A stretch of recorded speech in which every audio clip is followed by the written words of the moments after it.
हिंदुस्तान के इतिहास में मैंने बहुत ढूंढा, कोई एक राजा ऐसा नहीं मिला जिसने कभी इनकम पर टैक्स लगाया। इस देश में तो ऐसे राजा हुए जो कहा करते थे कि इनकम को कभी भी टैक्स मत लगाओ, टैक्स लगाना है तो खर्चे पर लगाओ, एक्सपेंडिचर पे लगाओ। एक महान व्यक्ति हुए इस देश में जिनका नाम था आचार्य चाणक्य।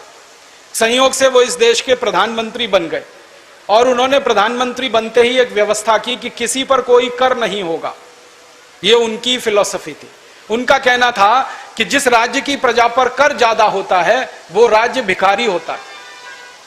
वो कहते थे कर लगा के राजा के हाथ में ज्यादा पैसा देना बहुत बड़े खतरे को निमंत्रण देना है। राजा का दिमाग कब खराब हो जाए और कब आपके दिए गए कर को वो बर्बाद करना शुरू कर दे, आप क्या करेंगे?